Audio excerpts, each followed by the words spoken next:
কোচবিহারে এবার বেলাগাম তৃণমূল নেতা। কোচবিহারে তৃণমূলের পঞ্চায়েত সমিতির সভাপতি মদন বর্মন তিনি বলছেন 2026 নির্বাচনে যদি একটা বুথেও বিজেপি জেতে তাহলে বিজেপিকে সেখানে ছেড়ে কথা বলা হবে না। কেন্দ্রের টাকা আটকে রেখে বাংলাকে বঞ্চনা করা হচ্ছে, এই অভিযোগে তিনি সরব হয়েছেন। দেখুন একবার।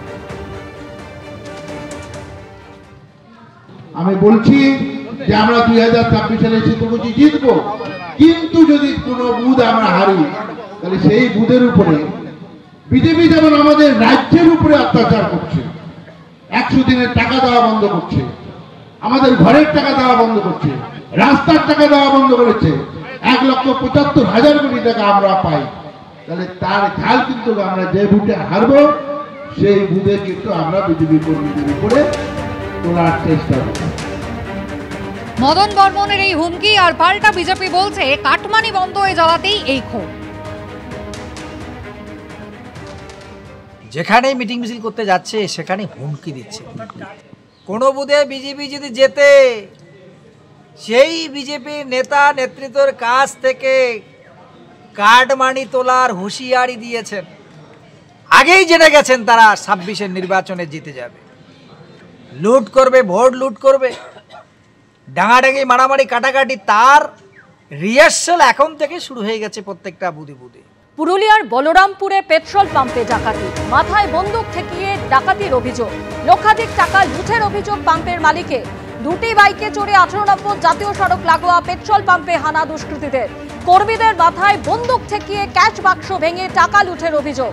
টাকা লুট করে ঝাড়খণ্ডের দিকে চলে গেছে দাবি পাম্পের মালিকের। সিসি ক্যামেরার ফুটেজ খতিয়ে দেখে দুষ্কৃতীদের খোঁজ চালাচ্ছে পুলিশ।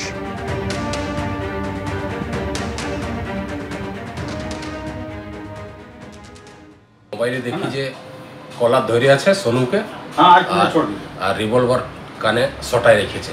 এটা দেখছি আমার বলে পাম্পে ডাকাতি চলছে, তখন সঙ্গে সঙ্গে থানার বড়বাবুকে ফোন লাগাই তো লাগে নাই। থানার স্টাফ ওই আপনার পিন্টুকে লাগাই, পিন্টুকে লাগাবার বাদে পিন্টু তারপরে তোড়জোড় করে সব থানার পুলিশ সব পাম্পে পৌঁছে। 5 লোক ছিল, 2টা বাইকে, সবার মুখ ঢাকা ছিল, হেলমেট লাগা ছিল। ডয়ের তাড়ে আমার স্টাফকে ধাকলাধাকলি করে মারামারিটুকু করেছে। প্রায় 70-80 হাজার টাকা লুট করে ঝাড়খণ্ড বর্ডার দিকে পার হয়ে গেছে। বিধানসভায় বিধায়কদের নিরাপত্তা রক্ষী নিয়ে ঢোকার বিষয়ে কলকাতা হাইকোর্টের যে নির্দেশ তা আজকে কার্যকর হলো। এর আগে অভিযোগ উঠেছিল বিরোধী দলের বিধায়কদের নিরাপত্তা রক্ষী নিয়ে ঢুকতে দেওয়া হয় না, আর আজ বিধানসভার গেটে তৃণমূল বিধায়কদেরও নিরাপত্তা রক্ষীদের আটকে দেওয়া হলো।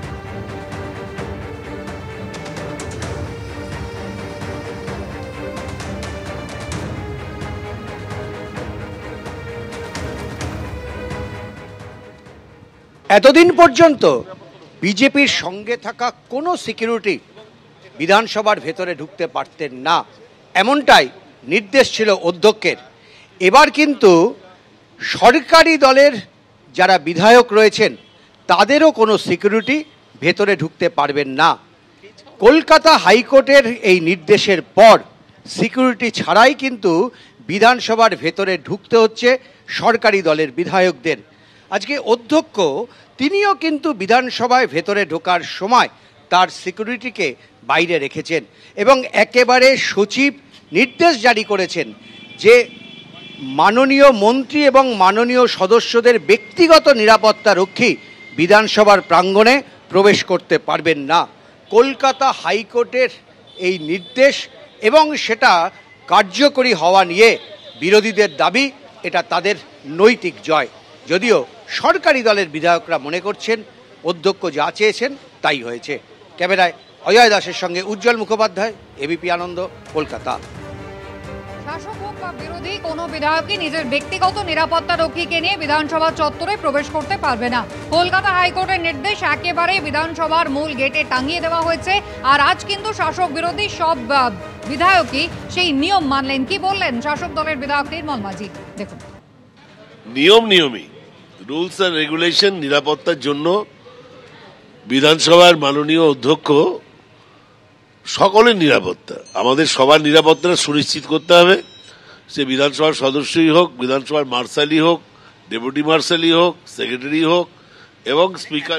শুধু বিজেপি পারত না, এখন আপনারাও পারছেন। হ্যাঁ, সেটাই তো হওয়ার সমীচীন, সেটাই তো হওয়ার সমীচীন। বিজেপি সমান আইন হোক, বিজেপি বহুদিন পারেননি, সেটা আমি বলতে পারবো না, কিন্তু সিকিউরিটিতে বাইরে থাকে, কারণ আর্মস থাকে, তো সিকিউরিটিতে আর্মস থাকে, সিকিউরিটিতে বাইরে থাকাটাই সমীচীন। কারণ বিয়ান সিং যখন ইন্দিরা গান্ধীর মতো প্রয়াত প্রধানমন্ত্রীকে তার নিজের বাসভবনে খুন করতে পারে, গুলি দিয়ে ঝাঁঝরা করে দিতে পারে, তা সেখানে তো এটা প্রযোজ্য। বিরোধী দলনেতা কি বললেন দেখুন।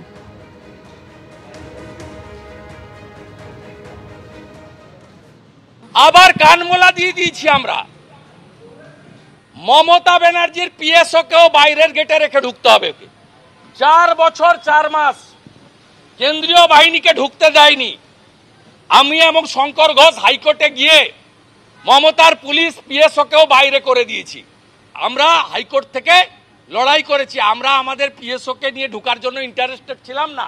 আমরা বলেছি এক যাত্রায় পৃথক ফল হবে না, আমাদের সেন্ট্রাল ফোর্স বাইরে থাকলে তোমার পিএসওরাও বাইরে থাকবে।